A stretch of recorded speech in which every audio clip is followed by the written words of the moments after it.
This is the very place where Robert the Bruce came and saw the spider doing its best repeatedly to get from side to side of the cave. When it eventually got there, Bruce was inspired.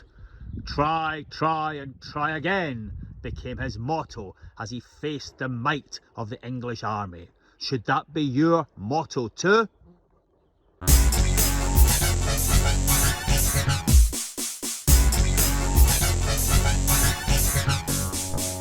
I'm Alistair McIntosh. Welcome to this week's First Things First. I'm in Scotland at the moment, hence the different background. I'm actually quite lonely. It seems that I'm just about the only person in Scotland at the moment. Goodness knows why. Right at the start of this video, we've got the quote from Robert the Bruce. And we certainly do have to try an awful lot harder in housing, don't we? Over the course of the past week, we've heard more terrible tales of ineptitude from the Grenfell Inquiry. We've seen on ITV News a failure to keep to basic human standards across far too many of our homes, and the Sunday Times, yet again, is full of complaints and grievances about shared ownership. So we have a lot of making up to do, don't we? Thank our lucky stars that the CIH conference in Manchester was cancelled this month. Imagine what the media would have made of us all in Manchester in glitz while the residents live in grime.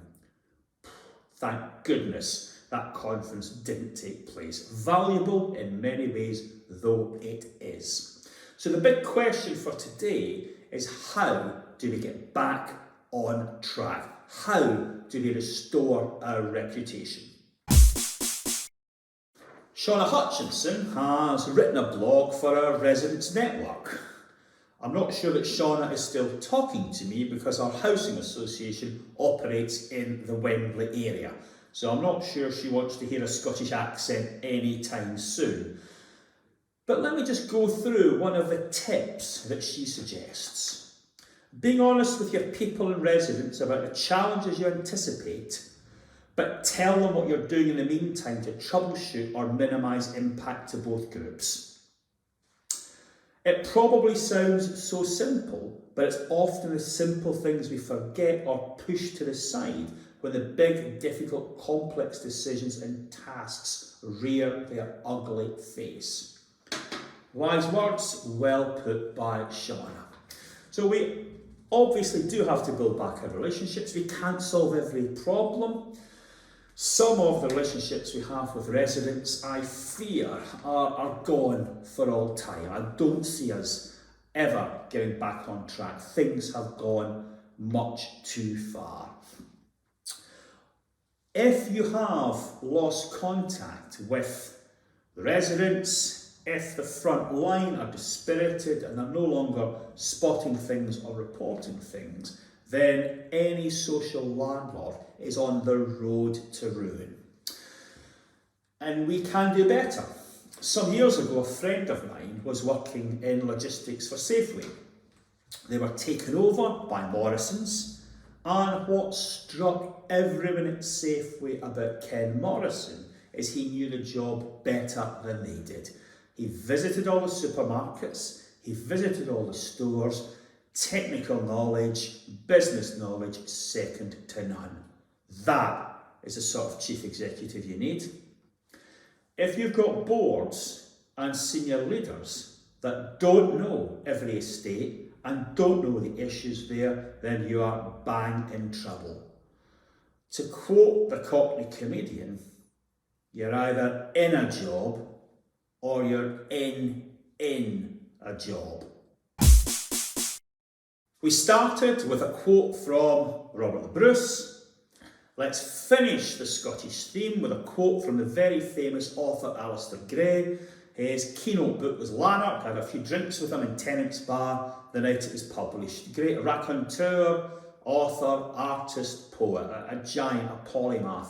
Look him up, read his stuff. He's a big enthusiastic about independence, and the quote that he came up with is often cited by advocates of independence. Work as if you live in the early days of a better nation. Well, I think we need to work as if you live in the early days of a better landlord. So let that be our motto for the future. And let's think about that when we get back together again at conferences and events. Now, it's a grey, overcast day in Scotland today. I've been bitten to heck by the midges. Nicola didn't have to order a lockdown, she simply had to release the midges. But Max is now going to roll a film of how pleasant it was here yesterday. Thanks for your attention, and I hope to see you all again soon. In the background, you can see the fine towns of Ardrossan and Saltcoats, where Billy Gilmore and Steve Clark laid their plans.